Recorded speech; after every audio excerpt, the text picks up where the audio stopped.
todos, me llamo señora Wise y soy tu profesora esta noche para los apuntes sobre el capítulo 5.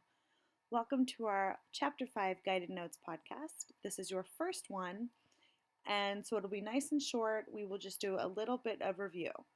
So our I can statements for this chapter, which we know revolves around sports from our chapter opener today in class, will be to talk about sports in Spanish, describe a soccer uniform in Spanish, and compare team sports as well as individual sports in the US and Spanish-speaking countries, of course, in Spanish. Before we really delve into this chapter, it's so important that we brush up on those foundational skills that we learned in 7th grade. As we begin this chapter, we are going to build in, review little by little, and build on to the new grammar concepts that will help us to achieve these I can statements.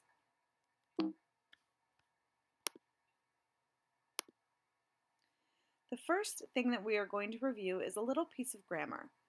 These are called pronombres personales, or as you might have remembered them as subject pronouns. These should look very familiar to you. We can't speak in Spanish without knowing what these subject pronouns are. Anytime that I want to do something, you want to do something, he does something, she does something, we use these subject pronouns. Their function is to tell us who or what is the doer of the verb. So, we know that yo refers to yourself. Yo is the translation for I. Tú and usted both translate to the same exact meaning in English. Tú means you, and usted also means you. But what's the difference? You might remember that tú is the informal you. We use this typically when speaking to friends or peers, people about the same age as us. Usted, on the flip side, is used when you are speaking to adults or somebody who you don't know well.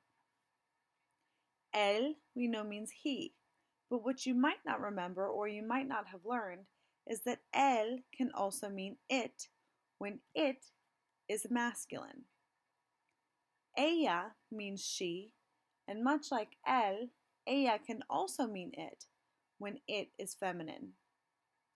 Nosotros and nosotras mean we.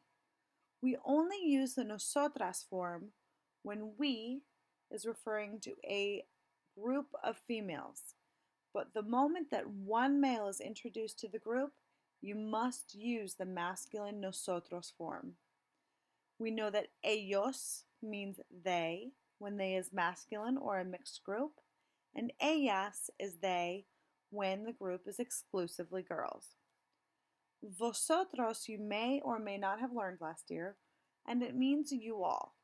We use this not when speaking about a group of people, but when speaking to a group of people in Spain.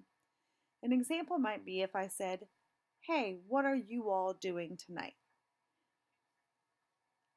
In most other countries, you are not going to use the vosotros form, but instead you're going to use ustedes, which also means you all.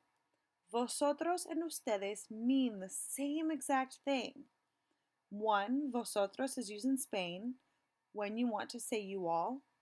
Ustedes is used in almost every other country in the Spanish-speaking world to mean you all. You are now ready to complete activities 1 through 4 in your guided notes packet. Get to work and I'll see you tomorrow.